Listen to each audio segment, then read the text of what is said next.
the center of my joy. All that's good and perfect comes from you. You're the heart of my contentment, hope for all I do. Jesus, you're the center of my joy. When I've lost my direction, and the compass for my way, you're the fire and ice. When the nights are long and cold, in sadness, you are the laughter that shadows all my fears. When I'm all alone, your hand is there to hold.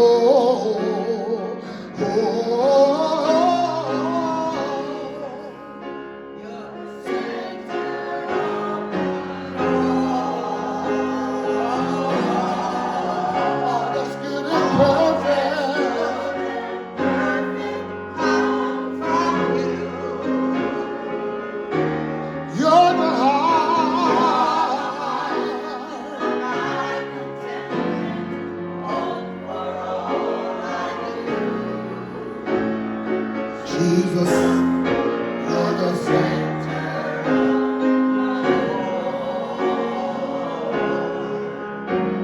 You are why I find pleasure in the simple things in life.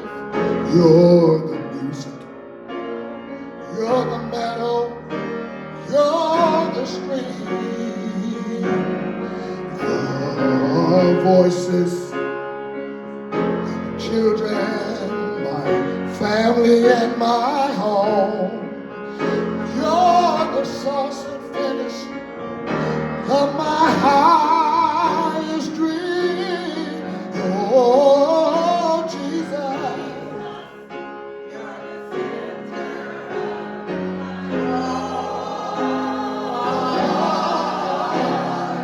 all that's good and perfect.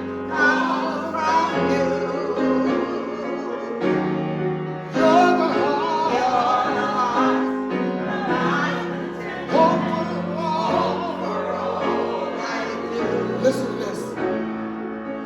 Jesus, you're the center of my joy. Jesus, you are the center of my joy. Jesus, you are the center of my joy. Jesus, you are the center of my joy. Jesus, you are the center of my joy. Say, Jesus, you are the center of my joy. You're my reason.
thank you again for coming. It is my honor to introduce to you the president and co-president of our Salt and Pepper Gospel Singers. We've been singing for 40 years now, and this is our biggest year yet. So I want to introduce May Gibson Brown and Sheila Bonenberger.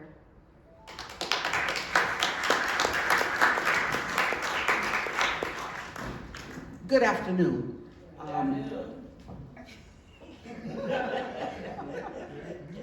I'm seated because I use a cane. I've had it when I was 85. I had spine surgery. That's been a few years back. So I don't do a whole lot of standing now. But it didn't affect my mouth, thank God.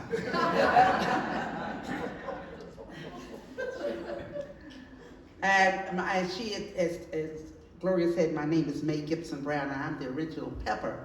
But I'd like you to meet the original Salt, which is Sheila Dietz Bonenberger. Hi, good afternoon. Should I talk? Oh, okay. Well, I guess it will be maybe of interest to some people here to hear how we started this thing off, because it really is an amazing story. I was working for May she was a teacher at a school and I was her assistant. And she was with her family singing at a potluck supper for the school. And I came to hear it because my kids were going to this school. And I heard them sing. And it just so happens that at that very time I was singing in a church choir where I had gotten in a little bit of trouble with the director of music, because I got called aside by the pastor who said to me, "You need to understand that you are a hollow tube and you are just messaging God through you out to the congregation." And I thought, this is just such a beautiful message. I'm really glad to be hearing it. And I said, but how am I to do the hollow tube part? Because I could not figure that part out. And when I heard May and her family sing, I thought, wow, they don't have to be hollow tubes. This is so cool. I want to sing with them. So I went up to May afterwards and I said, May, I would like to sing with you sometime. Can I join in with you sometime and sing with you? And this is where May and I have different versions of the story. And May's first. I go first? You go first. Well, I was just thinking that I wanted to be able to sing with my feelings. And I didn't quite know how to do that, and I didn't understand what the pastor was saying. But May and her family, they were singing with their feelings. And their feelings were about how they felt about God and praising God. And so I didn't quite understand how that worked, so I wanted to sing with them so that I could learn how to do that. And I did go to her house. Can I tell this part? Tell that part. Okay, I'm just going to tell this part really quickly because I know you'd rather hear singing. But they need to know. You do need to know. This is very important. And I have never, ever really said this part to anybody before, but do you know, you have to imagine that, firstly, I never sang black gospel music before. I didn't understand that's what I was doing, and I learned about that.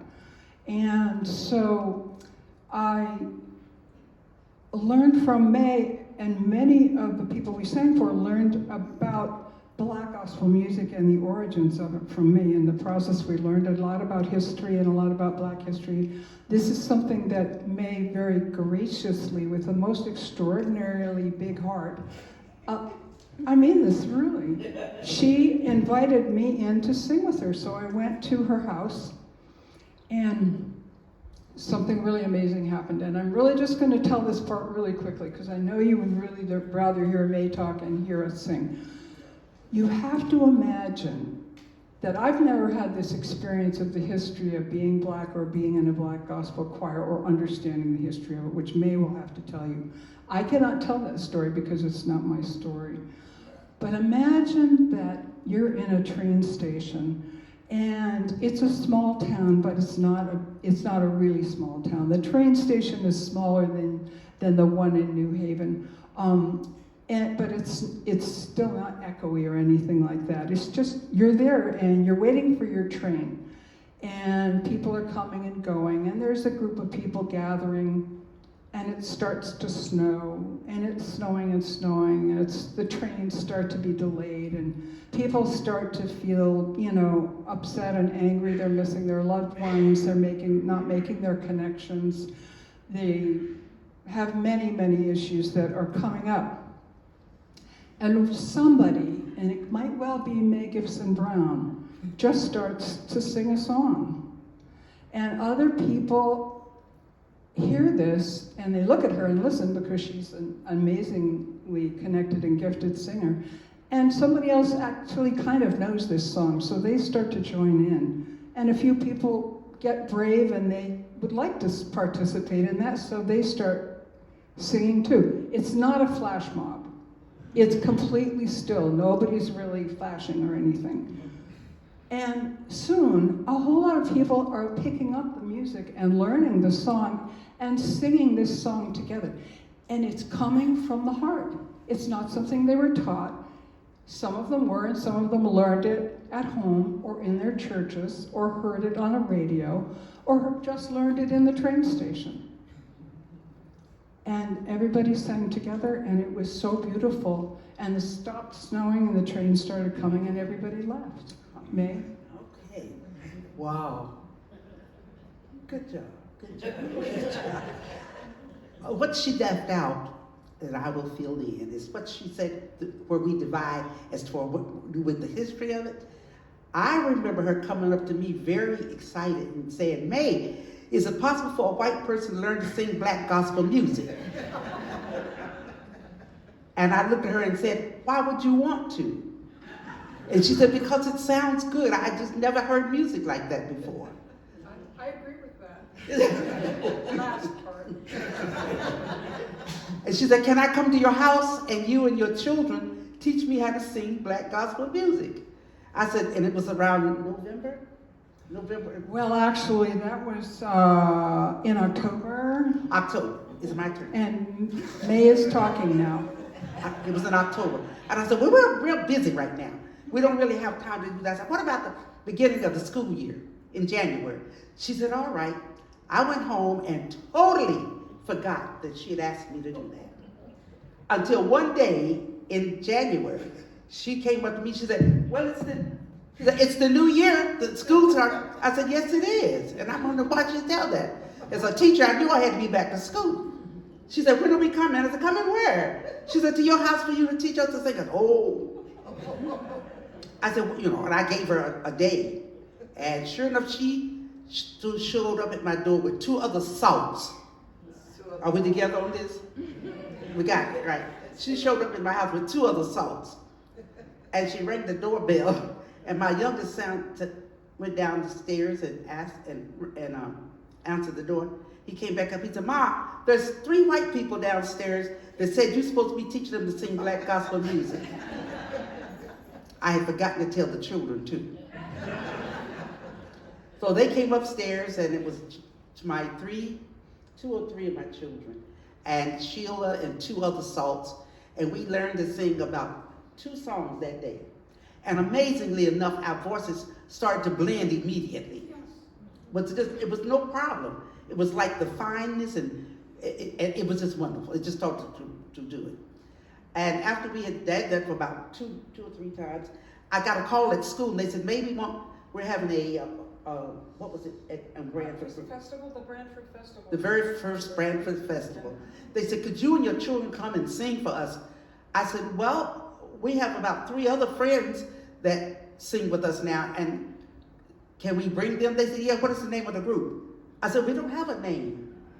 They said, well, we cannot advertise Mae Gibson Brown, her children, and some friends. They said, it's not going to happen. And I promise you, just like that, the thought hit my head. Well, tell them it's the Salt and Pepper Gospel Singers. Just that, like that. And it stuck. And that's been over 40 years ago. So that's how we got started.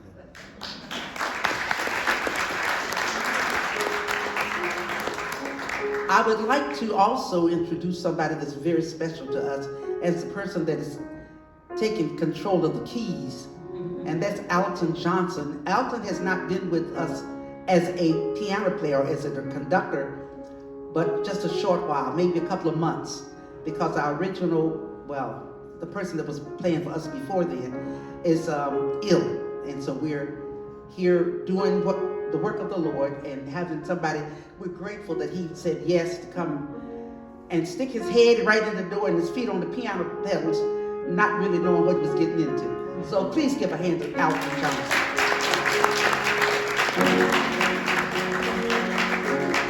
We're going to sing at least 3 of the songs, but what we